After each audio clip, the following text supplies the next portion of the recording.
0.1 normal 100 ml ડાઇબેઝિક acid એનો અનુભાર આપેલો છે 200 ના દ્રાવણમાં કેટલા ગ્રામ ડાઇબેઝિક એસિડ ઓગળશે બરાબર. તો આપણે ઓગળેલ છે એનો દ્રાવ્યનો દર શોધવાનો છે. એમાં આપેલું શું છે જે તમારે નોર્માલિટી આપેલી છે બરાબર. શું આપેલું છે 0.1 નોર્મલ એટલે આપેલી છે તમારી નોર્માલિટી આપેલી છે. કેટલી આપેલી છે 0.1 નોર્મલ બરાબર. 100 ml ડાઇબેઝિક એસિડ ના દ્રાવણમાં તો દ્રાવણનું પદ આપેલું છે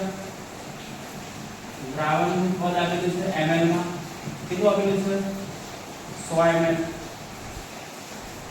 એનો અનુભાર આપેલો પણ જે દ્રાવ્ય થાય છે એનો અનુભાર આપેલો છે બરાબર. કારણ કે આપેલો છે દ્રાવ્યનો અનુભાર કેટલો છે 200. આ ડાઇબેઝિક ઓગળે છે એટલે દ્રાવ્યનું દળ આપણે શોધવાનું છે. દ્રાવ્યનું દળ કેટલું છે શોધો. જો આપણે દ્રાવ્યનું દળ શોધો નોર્માલિટીનું સૂત્ર શું થશે કે નોર્માલિટી બરાબર દ્રાવ્યનું દળ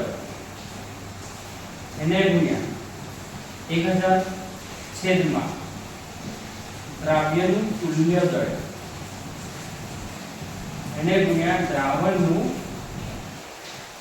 કદ ml માં દ્રાવ્યનું કદ ml માં.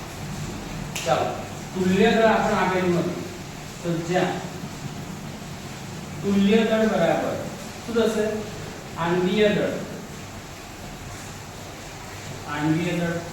એના છે જો એસિડ ની આપેલી છે બેઝિકતા આપેલી છે એસિડ આપેલું છે તો એસિડ નું તુલ્ય દળ બરાબર શું લખાશે કે આણ્વીય દળના છેદમાં બેઝિકતા બરાબર.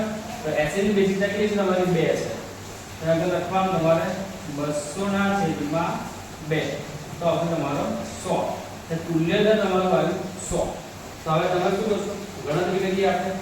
ચાલો શું કરશું નોર્માલિટી કેટલી આપેલી છે 0.1 બરાબર દ્રાવ્યનું દળ આપણે શોધવું છે.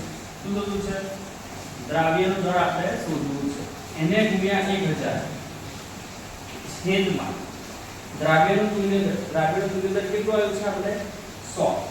દ્રાવ્યનું તુલ્ય દળ 100 એને ગુણ્યા દ્રાવણનું કદ કેટલું આપેલું છે 100 ml તો આગળ લખીશું આપણે 100.